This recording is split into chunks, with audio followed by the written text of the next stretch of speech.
President Trump is clarifying his stance on arming teachers in schools after discussing the idea yesterday.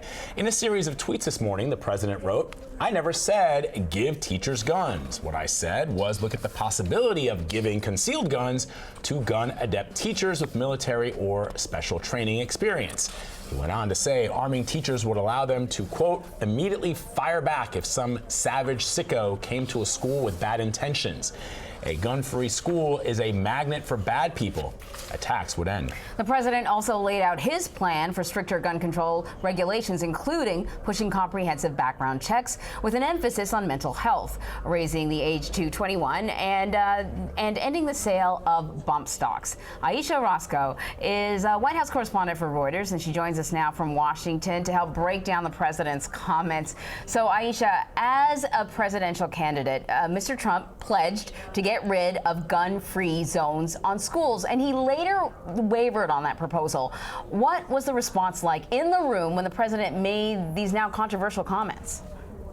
Well, I think that when he polled the audience about it, he did get some pushback on the idea of arming teachers. And he tried to make this clarification this morning, but essentially he's still saying that he wants to arm teachers but he's saying he wants them to be specially trained. The question, of course, is who's going to pay for this, and are there enough teachers out there who really want to do this and are willing to kind of put themselves on the line to say that if there's an attack that they're going to be the ones to step up and to shoot an attacker. Mm-hmm. Yeah, you know, Aisha, as you know, the president says he's pushing for comprehensive background checks with an emphasis on mental health, raising the age limit to 21, ending the sale of these bump stocks. It's one thing to tweet about them. It's one thing to say that in a meeting where you are playing essentially the role of consoler in chief. How feasible, though, is it that the gun lobby, the NRA, and the legislators who accept funds from these organizations, who are pro these organizations, move forward with the president's plan? The devil's going to be in the details. He says that he supports expanding, or he supports comprehensive background checks, but what exactly does that mean? Are you going to require background checks for every sale of firearms? And right now in this country, that's not required. And how are you going to make sure that if someone has mental health issues, that that's going to show up in the background checks? Oftentimes now background checks are required, but all the information isn't showing up.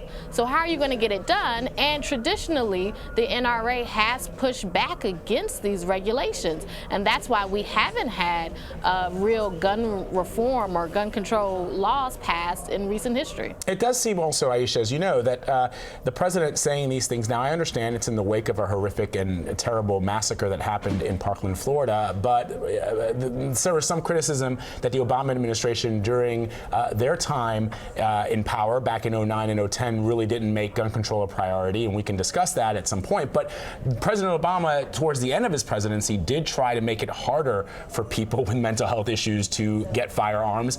President Trump, in one of the very first things that he did after he was sworn in, rolled that executive order back. So just explain, is it an evolving point of view that the president is displaying now, or is it just in reaction to and being... just to sort of jump on that as well, I mean, this talk of bump stocks is very interesting, but of course bump stocks weren't used during this shooting. That's right. They were used during the Las Vegas shooting, and at that point, people thought something was going to be done. And nothing was done. And I don't recall the president being sort of out there, campaigning to have bump stocks pulled off the shelves.